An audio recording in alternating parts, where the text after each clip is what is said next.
Mag-iistorya ba yung mag-asawa? Sino magsasalita? Si Joy o si Nelson?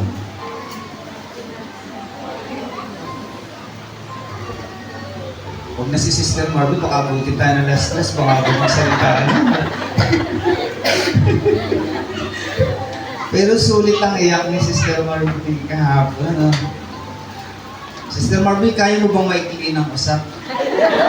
Baka kasi abutin tayo ng last.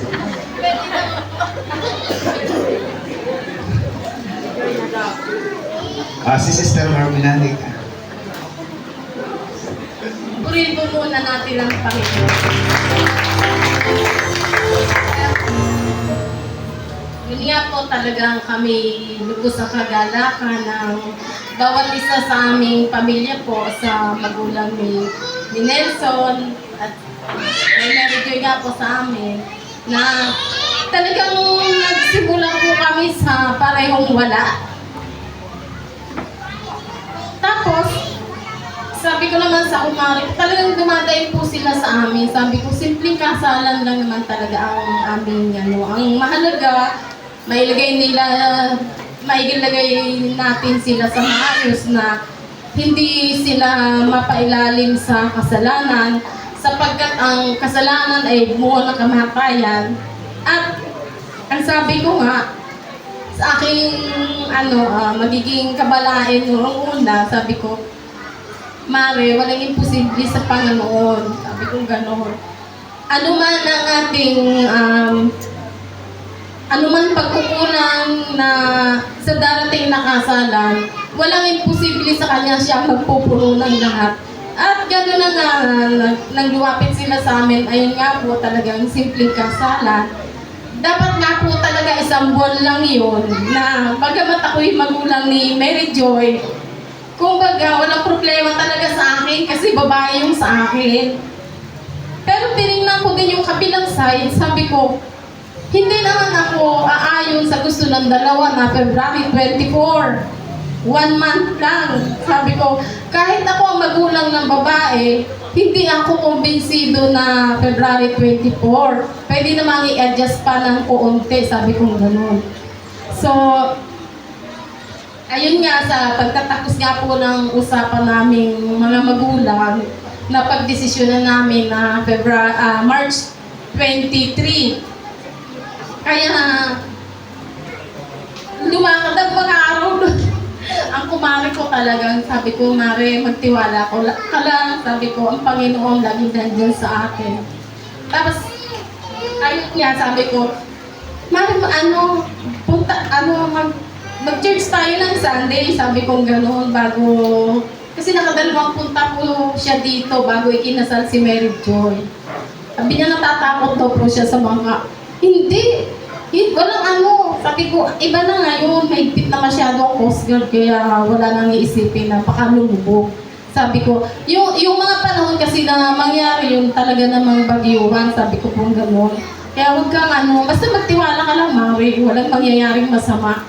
So, ayun nga po, dahil nga sa kilos din ng Panginoon, nagagalak nga po ako na nakarating sa unang pagkakataon kasama ni Nelson na ang naging dating po kay Sister Martin talaga nung una ay masungit yung aking magiging kabalain. Pero sabi ko, hindi po, mabait naman po, sabi ko gano'n. Kasi lumakad na naman yung mga araw talagang wala pa dahil pa. Sabi ko, kampante ka lang, sabi ko, kampante ka lang, Mallard, sabi ko gano'n. Ako ganito lang ako kasi alam ko lahat ng pangangailangan ng Panginoon na magpupuno sa atin. So lumakad ng lumakad, yun. Ang alam ko nga po talaga, isang baboy lang yung makakarating dito, pero sabi nga sa kilos ng Panginoon, talagang napakabuti ng Panginoon na ang dumating po nung araw na yun ay hindi lang isa, kundi dinoble po ng Panginoon. Praise the Lord po, puri natin ang Panginoon. At maging sa aming mga kasuotan, sabi nga, tumingin nga ako sa taytay, ang mamahal ng mga damit ng mga pangnari at panghabay. Sabi ko, Diyos ko, wala na nga, bibili pa ako ng ganito kamahal. So talagang marunong ang Panginoon sa lahat. Hindi naman nakakayang sabihin na yung aking cellphone okay lang. Pero talagang sabi nga nila nung unang bili, kasi pagpasok ko pa lang po talaga dun sa ukay. Okay siya na, medyo may class naman. Siguro po talagang nakalansa. Bali po yung damit talaga na yun. Tumingin ako doon, hindi po para sa akin, para po kay Mary Joy. Kasi siya nga po yung bridesmaid. Kaya sabi ko, hindi naman ito susuotin ng anak ko. Kailan ako naman ang gusto ng anak ko. Pero pagpasok ko, nakita ko, nagandahan agad ako. Kinuha ko na. Hindi ko alam yung presyo kung magkano. Kaya nga ako na, sige. Sige ko. Ikot-ikot dun sa ano, wala ko talaga makita para kay Mary Rose. Wala. Sige ko na lang. Paglapit ko sa counter yun. Magkano po ito? Mura lang po yun. Sige. Bibilin ko na po.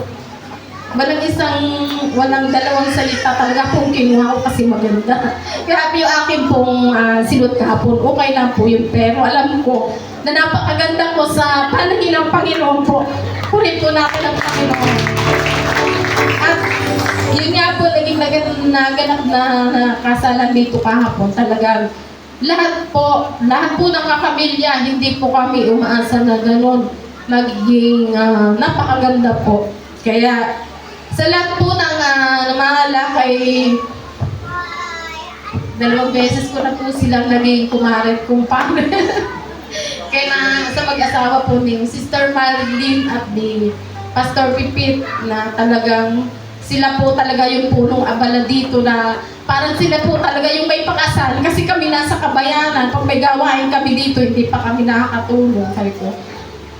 Kaya sabi ko, si Lord ang nagbabalik sa kanila. Kaya nakikita naman po talaga na talagang kung paano ang kanilang mga ginagawang kabutihan po ay talagang ibinabalik ng Panginoon sa kanila. Sapagkat hindi man po kami makaganti sa kanila. Alam ko, ang Panginoon ang siyang ganti sa kanila na ang pagpapala ay tuloy-tuloy na paagusin sa kanilang pamilya. Purin po natin ang Panginoon. At eto nga, sa aking bagong manugang, talagang hindi pa ako na-expect ng gano'n nagiging kaganda kasi.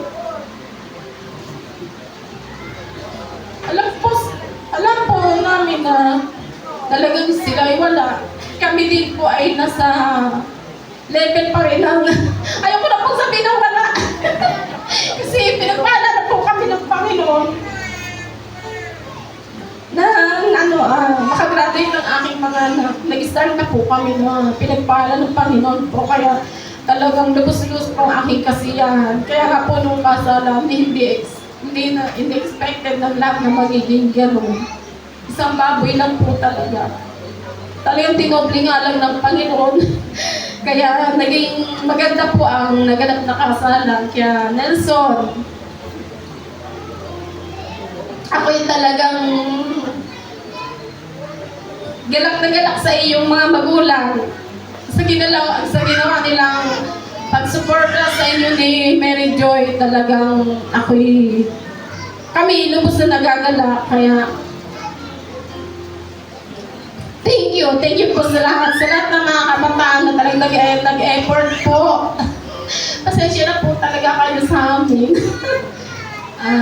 Sabi nga po talagang yung ginawa po ninyong ambag dito sa pag-ayos ng church, talagang walang hanggang pasasalamat po mula sa aming pamilya, both side po sa aming family na nagpakasal po. Thank you po sa inyong lahat. At unang-una po talaga, nagpapasalamat ako sa Panginoon na talagang yung aming hindi expect na mangyayari kahapon, pinangyari niya higit po sa aming inaasahan po rin ang Panginoon. Thank you, Lord. Thank you po sa lahat ng mga pastor po ng ministry. Thank you po. To God be the glory.